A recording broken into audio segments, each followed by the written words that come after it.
자, 저는 12절 말씀을 읽다가 12절 끝부분에 네가 많은 민족에게 꾸어 줄지라도 너는 꾸지 아니할 것이요. 사실 이 구절을 보다가 어릴 적에 생각이 났습니다. 그러면서 제 속에서 좀 웃음이 나왔습니다. 어릴 적에 저는 어머니 속을 참 많이 애를 태워드렸어요. 어, 좀 장난기도 많았고 어머니 속을 많이 상하게 했는데 그때마다 어머니는 하신 말씀이 있습니다. 야, 이 피름을 너무 쏘나 항상 그런 이야기를 많이 들었는데 정말 어머니의 말씀대로 예수 안 믿었으면 저는 비름을 손이 될 수밖에 없었을지도 모릅니다. 예수 믿고 빌어먹지 않게 됐지 예수 안 믿었더라면 정말 빌어먹을 사람밖에 안 됐을 것 같은데 여기 보니까 네가 많은 민족에게 꾸어줄지라도 너는 꾸지 아니할 것이요.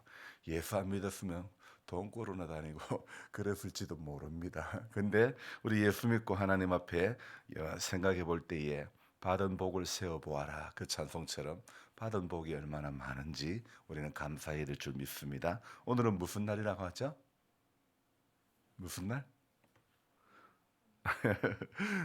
우리 성도님들은 다 이제 연세가 있으셔서 모르시나 보다. 발렌타인데이라고 이렇게 하죠, 그죠? 근데 이 날이 사실은 뭔 날이죠? 초콜릿? 사실 한국을 비롯한 동아시아 국가에서는요, 발렌타인데이에 어떤 특정 성별이 다른 성별의 연인에게 초콜릿을 선물한다고 해서 이렇게 그런 날로 이렇게 알고 있는데요. 사실 이 동아시아 국가에서 발렌타인데이가 이렇게 이런 모습을 갖게 된 것은 한 초콜릿 회사의 오해에서 비롯됐다고 합니다. 그래서 초콜릿 회사가 이게 발렌타인데이를 소개하면서 인용한 자료 중에 오역된 부분이 있었는데 이 내용이 걷잡을 수 없이 확산이 되어 가지고 발렌타인데이는 여자가 남자에게 초콜릿을 준다고 이렇게 그런 인식이 굳어지게 됐다고 합니다. 사실 이 발렌타인데이의 유래는요. 이 유래를 찾기 위해서는 로마 시대로 거슬러 올라가야 되는데요. 이 발렌타인데이가 시작된 것은 물론 여러 가지 다양한 설이 있지만은 그 중에서 가장 유력한 설이 뭐냐면 3세기경에 클라우디우스의 2세와 또 성 발렌타인이라고 하는 신부 사이에 일어난 일화 때문에 이 날이 생겨졌다고 합니다. 로마 시대에는요, 이 군인들이 결혼이 법적으로 금지가 되었습니다. 왜 금지가 되었냐면요, 가족이 생기면 아무래도 군인으로서 사기가 떨어지고 또 가족을 보고 싶어하는 마음에 탈영을 할 수도 있기 때문에 그래서 그걸 염려해서 결혼을 금지를 시켰던 것이죠. 그래서 그 당시 로마의 황제였던 클라우디우스 2세는요 결혼 금지령까지 내리며 국력을 위해서 이제 무분별한 결혼을 이렇게 아예 엄중히 국가에서 관리를 하려고 했던 것이죠. 하지만은요, 여러분 사랑에는 뭐가 없다고요? 국경도 나이도 없는 거예요. 그래서 젊은 이 청년들의 사랑을 국법이 막을 수가 없는 거예요. 이때 등장하는 사람이 바로 이 발렌타인 신부라는 거죠. 사랑하는 사람하고 결혼하지 못하는 청년들을 안타깝게 여긴 이 성 발렌타인 신부가요. 이게 황제의 금지령을 무시하고 청년들의 결혼을 성사시켜 주었던 것이죠. 나중에 이 일이 발각이 돼 가지고 이제 2월 14일 날 성 발렌타인 신부는 사형을 당하게 됩니다. 훗날 이것을 기리기 위해서 생긴 것이 발렌타인 데이라고 합니다. 알고 보니 좀 슬픈 사연이 있는 날인 것 같죠? 그런데 이것도 발렌타인 데이의 설 중에 그 유래하는 유래 중에서 가장 유력한 설 중에 하나일 뿐이지 진짜 유래는 알 수가 없습니다. 그러니까 제가 오늘 왜 이 서두에 이 이야기를 하냐면 유래도 근거도 명확하지 않는 날 하루를 발렌타인데이 특수를 노리기 위해서 인간의 상술만 가득한 그런 날이 되고 말았죠. 여러분 1년 중에 초콜릿 회사가 돈 버는 날이 언제인 줄 아세요? 오늘하고 11월 11일 빼빼로 데이 두 날이 이렇게 또 쪼크리 대사가 돈 버는 날이죠. 사실 타당한 이유도 유래도 정확하지 않은 이 날은 사람들이 기가 막히게 의미를 두고 지키려 하는데, 그러나 가장 타당하고 가장 확실하게 성경에 근거하고 있는 말씀은 우리가 큰 의미를 두지 않고 살아간다는 것입니다. 어떻게 해요? 예수를 믿어도 말입니다. 우리 신앙의 근거는요, 분명히 성경 말씀입니다. 구약과 신약에 기록된 수많은 약속들이 우리 믿음의 기초고 근거죠. 오늘 서두에 발렌타인데이를 이야기한 것은요, 사실 그것은 발렌타인데이의 어떤 유래를 설명하기 위함이 아닙니다. 유래야 어떻든 사랑하는 사람에게 초콜릿을 하게 하는 하나의 상술에 불과한 거죠. 그런데도 사람들은 거기에 의미를 부여하려고 하는 겁니다. 특수한 목적을 가지고 말입니다. 믿음의 사람들은 말씀에 의미를 부여하고 살아가야 될 줄로 믿습니다. 하지만 정작 우리의 삶은 말씀에 근거하거나 말씀에 의미를 두고 사는 것에는 요게 익숙하지가 않다는 것입니다. 한 가지만 질문해 보면 알 수 있는 것입니다. 여러분, 우리가 성경을 볼 때에 특별한 의미가 부여된 장이 있지 않습니까? 부활장은 몇 장이죠? 고린도 전서 15장이죠. 그죠? 믿음장은 몇 장이죠? 히브리서 11장. 자, 무슨 성경 몇 장 하면 그 장이 가지고 있는, 아니 그 장에 부여된 어떤 의미가 있다는 것을 배웠는데, 그럼 오늘 신명기 28장은 무슨 장입니까? 예, 축복과 저주가 기록되어 있는 장이죠. 자, 그런데요, 딱 여기까지라는 거예요. 제가 왜 딱 여기까지라 그러냐면, 축복과 저주가 기록되어 있는 성경이라고만 알지, 대부분의 사람은 축복을 받기 위해 이 말씀대로 살려고 몸부림치려 하면은 영 젬병인 것 같습니다. 왜 우리 신앙이 제자리 걸음을 하고 있는 것입니까? 몸부림이 없는 신앙은 언제나 걸어도 달려가도 제자리 걸음밖에 안 된다는 것입니다. 말씀과 기도 외에는 다른 방법이 없다고 수없이 설교를 하였지만, 우리 성도님들의 삶이 말씀과 기도만 빼놓고 다 하는 것은 아닌지, 그런 삶은 아닌지, 주 예수보다 더 귀한 것은 없네. 우리가 오늘도 찬송 불렀지만은 정말 다른 것은 전부 귀한데 예수님만 제일 핫바리가 되면 안 되지 않습니까? 말씀을 보는 것도 그렇습니다. 말씀을 보는 사람은, 성경을 보는 사람은요, 보는 사람은 두께감이 이 문제가 되지 않습니다. 성경을 넘기는 사람은요, 성경이 두껍든 얇든 상관이 없는 거죠. 근데 왜 길도 그렇지 않습니까? 어디를 가는 길과 오는 길, 어느 길이 빠르게 느껴집니까?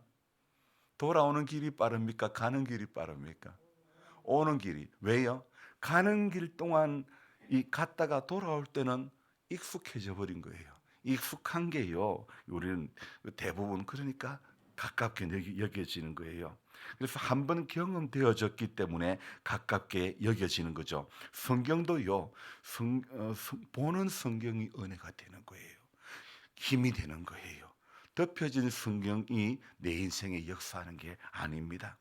펴진 성경이, 읽혀지는 성경이 내 삶에 역사하는 것입니다. 여러분요, 기도도 마찬가지입니다. 기도하지 않는 사람에게는요, 기도할 내용이 생각나지 않아 계속 기도하지 않게 되고, 기도하는 사람에게는요, 기도할 거리가 너무 많아서 기도하는 것에서 벗어날 수가 없는 것입니다. 우리 예수님이 한적한 곳을 찾은 이유도 바로 그런 이유 아닙니까? 여러분, 기도를 하고 안 하고는 어떤 차이일까요? 기도하는 사람이라면 결국 기도밖에 없다, 그렇게 말하지만은, 기도하지 않는 사람은 고작 기도밖에 안 되는 것입니다. 여러분, 결국 기도와 고작 기도, 이렇게 기도에는 기도하는 사람에 따라 두 종류의 기도가 있다는 것을 우리는 알아야 됩니다. 물론 결과는 전혀 완전히 상반된 인생을 살게 되는 것입니다. 오늘 신명기 28장 분명히 축복의 말씀과 저주의 말씀을 이야기하고 있는데, 이 말씀을 보면서 우리는 결국은 13절까지에 있는 축복의 말씀 앞에 서게 되기를 주님의 이름으로 부탁드립니다. 근데 축복의 길인 줄 알았는데, 꼭 길인 줄 알았는데, 알고 보니 다 가서 보니 저주의 길, 사망의 길이 아니길 우리는 기도하며 나아가야 될 줄 믿습니다. 여러분, 신명기라는 성경의 특징이 무엇이냐면요, 대조되는 것이 많습니다. 이렇게 대조돼서 축복과 이렇게 저주, 생명과 사망, 이런 것처럼 대조되는 그런 내용이 계속해서 반복되고 있는 것인데요, 오늘 11장에서도 보면요 이렇게 이야기하고 있습니다. 11장 26절에 내가 오늘, 11장입니다. 내가 오늘 복과 저주를 너희 앞에 두나니. 신명기 11장 26절에 복과 저주를 너희 앞에 두나니, 그 다음 절 27절, 너희가 만일 오늘 내가 너희에게 명하는 너희의 하나님 여호와의 명령을 들으면 복이 될 것이요. 하나님의 명령을 들어보세요, 집사님. 명령을 들으면 내가 복이 될 것이다 그랬습니다. 여러분, 그 다음 절 11장 28절에 너희가 만일 내가 오늘 너희에게 명령하는 도에서 돌이켜 떠나 너희의 하나님 여호와의 명령을 듣지 아니하고 본래 알지 못하던 다른 신들을 따르면 저주를 받으리라 그랬습니다. 자, 여러분, 그러면서 그 다음 이야기가 어떤 이야기가 나오면 축복의 산 거리심산 이야기를 하고 있고 저주의 산 에발산 이야기를 이렇게 하고 있는데요. 자, 여러분, 신명기는요 34장까지 되어 있는데 마지막 장은 모세의 죽음을 기록하고 있는 장입니다. 제가 뭐라고 그랬습니까? 신명기는 모세가 과거를 회상하면서 이렇게 설교하는 그런 내용이라고 말씀드렸죠. 신명기는요 설교를 한 모세가 순종을 잘해서 광야 40년의 세월을 마치고 젖과 꿀이 흐르는 땅에서 저 권사님 행복하게 살다가 죽지요. 잘 모르겠어요. 아, 자, 그럼 제가 질문해 볼게요. 아는 대로만 생각해 봅시다.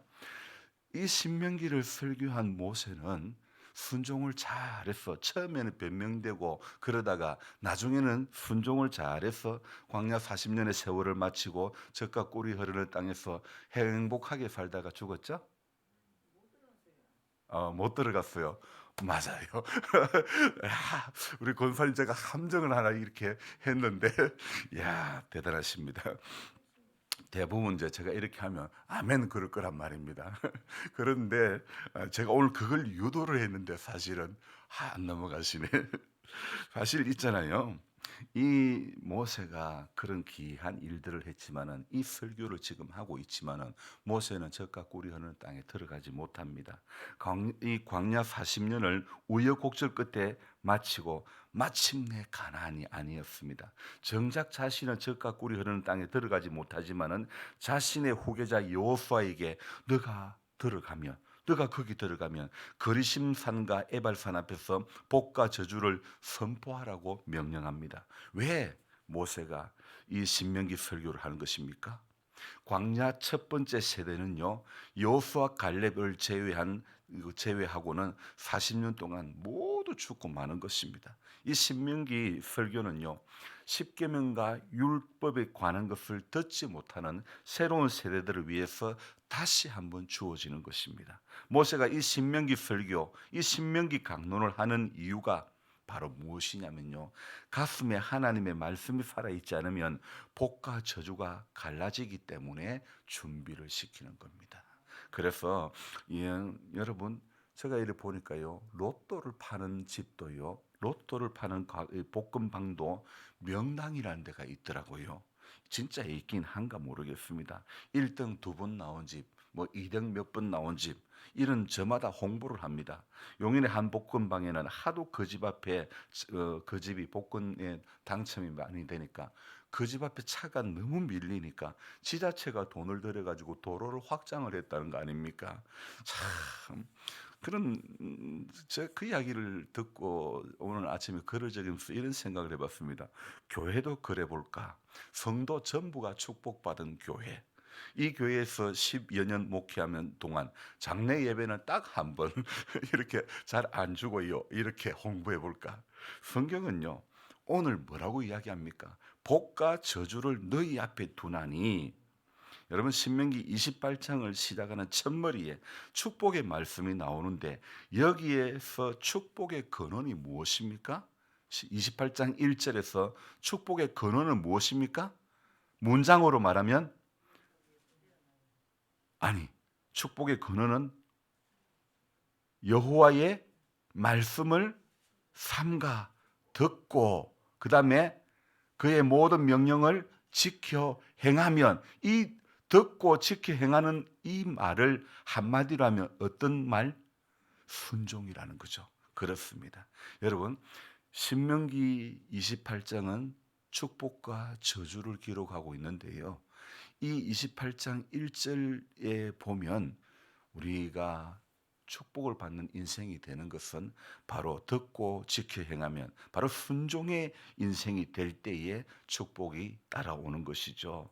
그리고 15절부터 길게 나오는 저주의 근원은요, 반대로 무엇이라고요?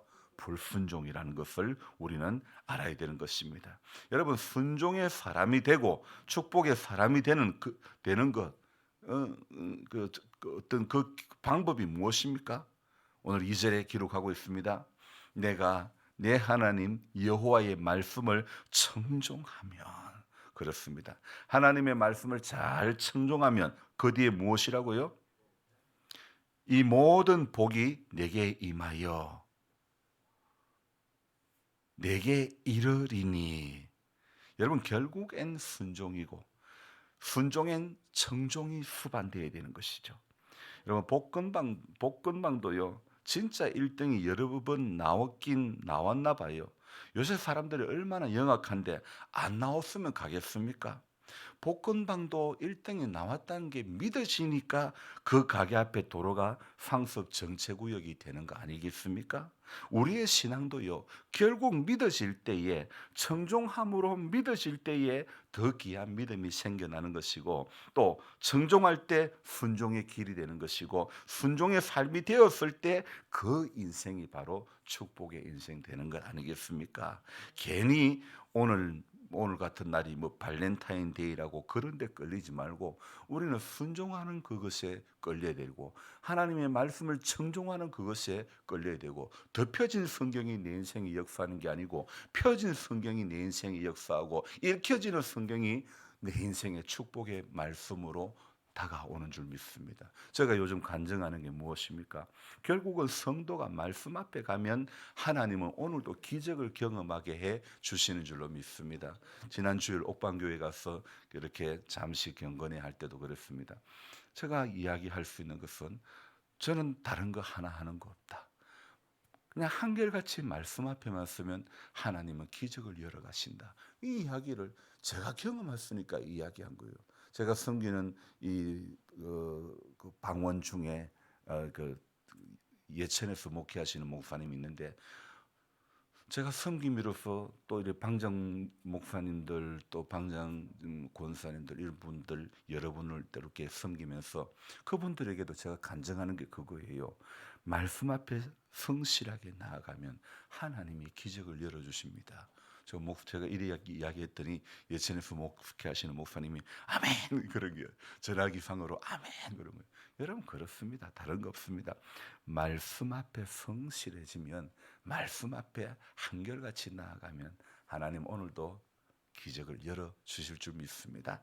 다른 데 끌리지 맙시다. 주 예수보다 더 귀한 것은 없다고 오늘도 고백하며 하나님이 주신 말씀의 의미를 부여잡고 살아가는 인생들이 되기를 주님의 이름으로 부탁드립니다. 기도합니다. 고마우신 하나님 아버지, 감사드립니다. 오늘도 하나님 일어나서 말씀을 읽고 듣게 하시니 감사합니다. 하루를 시작하는 것이 말씀이기를 원합니다. 하루를 마감하는 것이 기도이기를 원합니다. 말씀과 기도 외에는 어떤 다른 방법이 없습니다. 우리는 고작 기도하는 것이 아니라 우리는 결국엔 기도밖에 없다는 것을 말할 수 있는, 그래서 기도의 자리에, 그래서 한적한 자리에 날마다 설 수 있는 성도가 되어지기를 원합니다. 인간의 머리와 계산이 빠른 사람 되지 붙들리지 않기를 원합니다. 순종과 청종을 잘하는 그런 하나님의 사람 되어지기를 원합니다. 결국은 그러한 인생이 축복의 자리에 서게 될 줄로 믿습니다.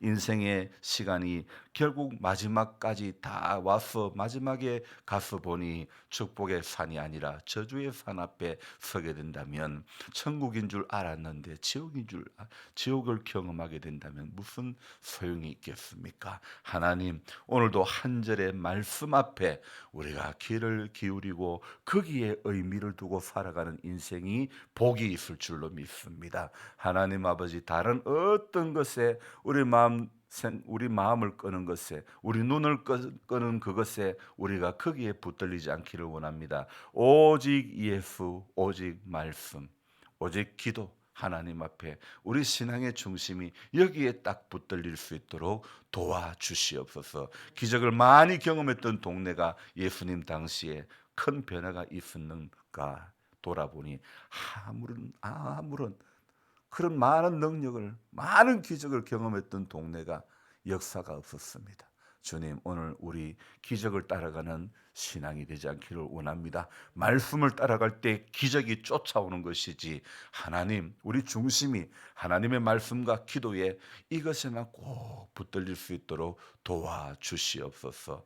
하나님 아버지, 시대의 조류를 따라 흔들리는, 자루나 우루나 치우치며 살아가는 그런 신앙이 되지 않기를 원합니다. 우리 연로하신 성도님들이 구원받을 만한 믿음이 있기를 원합니다. 주님, 예수 믿은 지 오래 안 되신 분들도 한 절에 한 절의 말씀 속에서 예수 생명이 그 안에 자라나게 해 주시기를 원합니다. 오늘 하루도 출입을 지켜주시기를 원하고, 눈이 살짝 와서 미끄럽습니다. 한 분도 낙상하지 않게 해주시옵소서. 감사를 드리며 귀하신 예수님의 이름으로 기도드리옵나이다. 아멘.